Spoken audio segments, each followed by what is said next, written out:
Now, joining us on the phone is New Jersey Governor Chris Christie, and he's been crisscrossing the state today. Governor, we're concerned about this high tide on the Jersey Shore, which will be coming right about this time. What do we know about it, and what do we know how prepared the state is to handle a possible problem?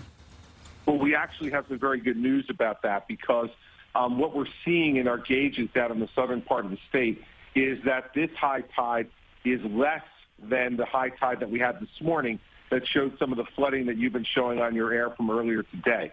So it's a lower high tide than we had before. And so we don't think, and nor do the mayors down there think, that there's any need for mandatory evacuation. For those who have lost power, we're moving them to county shelters if they don't have a friend or relative who has power. And so we have a number of hotels and other places that we're using as shelter to be able to keep people warm and get them fed tonight so that they're not in this cold weather without power. Governor, where are the hardest hit places that you've seen in New Jersey? Well, certainly the hardest hit places from a flooding perspective are in Cape May County, all the way at the southern part of our state. Places like Stone Harbor and Avalon and Sea Isle City. I've been in touch with those mayors, and as my administration has been all day today, and so far they've asked for no assistance from the state. They believe they have it handled, and I believe they do as well.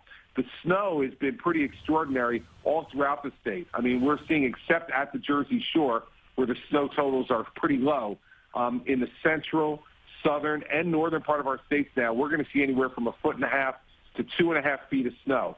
And so our plows have been working overtime. We've got 3,800 pieces of equipment out on the streets, and I would really just hope everybody stays home tonight.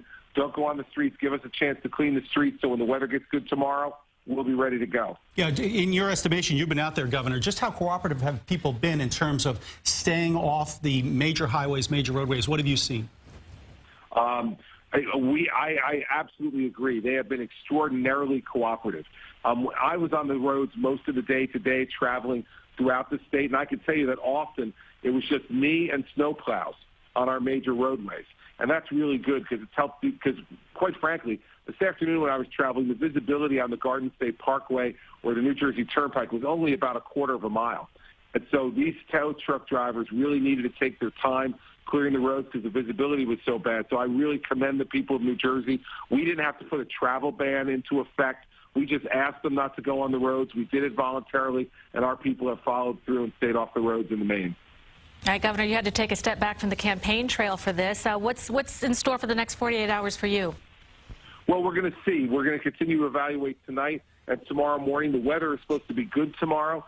So if, in fact, we feel like we have things under control, we'll consider going back up to New Hampshire sometime tomorrow. If we still need to do more here, then we'll stay here until we have things under control and go to New Hampshire later. My first and most important job is governor of New Jersey. That's why I left New Hampshire early on Friday to get here. We got back before the first flake of snow hit the ground in New Jersey, and we've been on the ground in New Jersey ever since, making sure that everything is being handled the way it needs to for our people. Governor, you know the folks in New Jersey tell like it is, like you do yourself. What kind of reception are you getting today? Are people at all giving you an earful for not being here as quite often? No, they haven't, although I have to admit I haven't seen too many people because most people have been heeding our warnings and staying in their homes.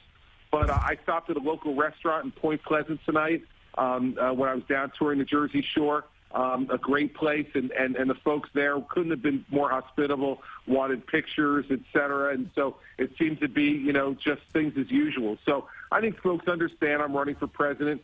Some people aren't happy about it. Some people are very happy about it. But what they know is when something happens here in New Jersey, then I'm going to be there like I was for Hurricane Sandy, Hurricane Irene.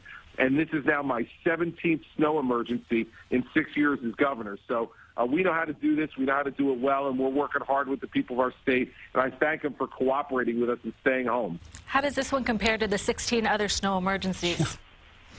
You know, I'd say it's probably in the top 3 or 4 of the 17 that we've had, just because of the amount of the snow. The amount of the snow is significant. You know, when you get to 1.5 to 2.5 feet of snow, that is a lot of snow to move, and, you know, we're going to have to be working real hard with our Department of Transportation to keep roads open and going. So I'd say this is in the top 3 or 4 of my 6 years. Governor, you said that you're not as concerned, the flooding is not as bad as expected. What are your real pressing concerns for the next 24 hours, shall we say? I think it's threefold. The first is keeping an eye on that flooding and making sure that if we need to evacuate people, we can. So we have put in place the National Guard down in South Jersey with high water vehicles to be able to evacuate people if we need to. We've also, I've ordered the deployment of swift boat rescue teams and urban search and rescue teams of the New Jersey State Police to be in place in South Jersey. They're there in case we have to evacuate if the flooding gets worse. We don't anticipate it, but we're ready if we do. Second, I'm worried about people without power. Now, right now, we only have about 63,000 folks statewide without power. That's down from over 100,000 earlier today. But anyone who doesn't have power on a cold night like tonight, please don't stay in your home. Get to a family or friend's home who has power, or get to a county shelter as well, and local law enforcement can help you. Third is I'd like to see us start to move this snow as quickly as we can so we can get our transit systems back up and running so that they are ready for the morning rush on Monday. All right, Governor Chris Christie, Governor of New Jersey, we appreciate your time. We look forward to speaking with you again, sir. Well, thank you very much for giving me the time tonight. You guys have been great today in getting news out to folks, and we appreciate it. All right, Governor Chris Christie of New Jersey. He's been crisscrossing the state. There was some good news from the governor there. He said that surge that everybody's worried about, not really a surge, a high tide, was not as bad as expected. So hopefully there will not be the press of evacuations. All right.